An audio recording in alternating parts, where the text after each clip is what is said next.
Deuxième journée et la fin de la visite de travail du président de la République Félix-Antoine Tshisekedi Tshilombo ce dimanche 5 juin 2022 à Oyo, en République du Congo, dans le département de la Cuvette, à plus de 400 km de Brazzaville, la capitale. C'est une visite qui a été marquée par des entretiens en tête-à-tête du chef de l'État avec son homologue congolais Denis Sassou Nguesso.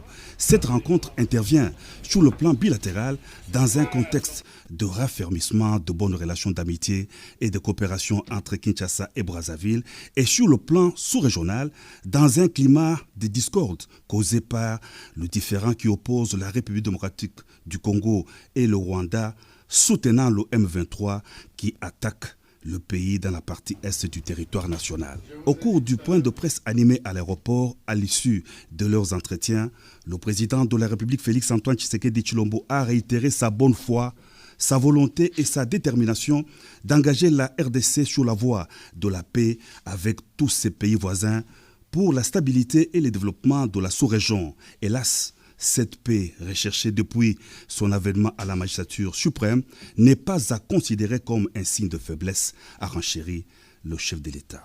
Dès mon accession au pouvoir, j'ai voulu envoyer un message très clair à tous les pays frères voisins,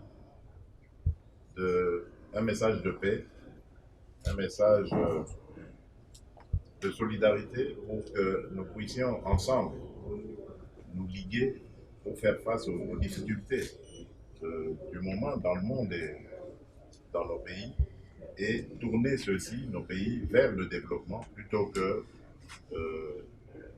vivre les tensions du passé.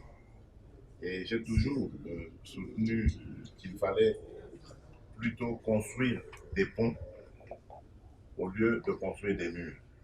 Ça a toujours été mon leitmotiv. Malheureusement, aujourd'hui, nous en sommes là où nous sommes. Je suis le premier affecté, comme je le disais, et j'espère que la situation n'en restera pas là.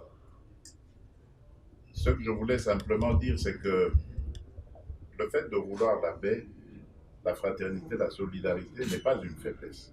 Ça, on doit le savoir. La République démocratique du Congo que je dirige et celle que je veux voir, c'est un pays où règne la paix, la sécurité, l'hospitalité, parce que notre pays l'a toujours été.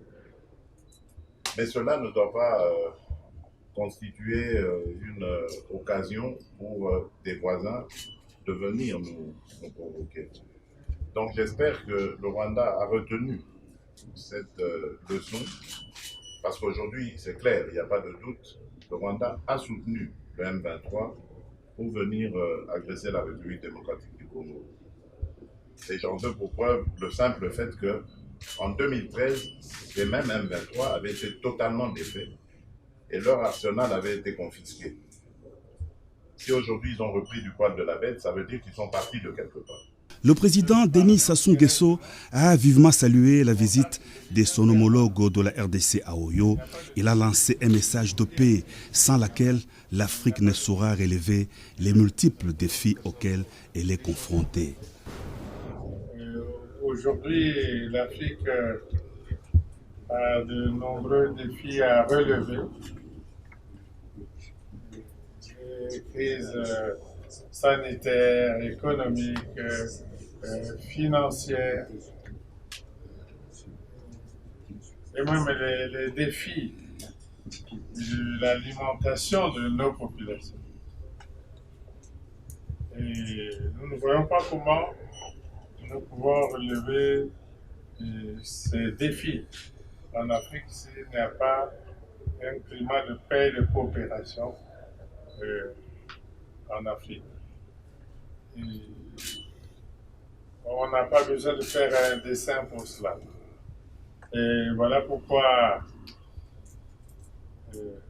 je salue la visite ici à Oyo de mon frère, le président Tshisekedi Tshilombo. Et je pense que nous avons eu des entretiens fructueux. Avant même d'être ici, Nous avons évoqué ces questions à Malabo en marge du sommet extraordinaire de l'Union africaine. J'ai discuté ces questions avec le président en exercice de l'Union africaine à Malabo. J'ai discuté de ces questions, la relation entre la RDC et le Rwanda avec le président Joao Lourenço, qui est président en exercice dans CIRGL. Et ensemble, nous avons pensé que tout devrait être mis en œuvre pour ramener la paix. Au terme de fructueux entretiens, signe de l'excellence des relations bilatérales d'amitié et de coopération entre Kinshasa et Brazzaville, des entretiens qui ont été aussi axés sur la tension entre la RDC et le Rwanda, les deux chefs d'État se sont séparés à l'aéroport de Lombo. Le président Félix Antoine Tshisekedi Tshilombo a repris place à bord du Airbus des Congo Airways pour son retour à Kinshasa.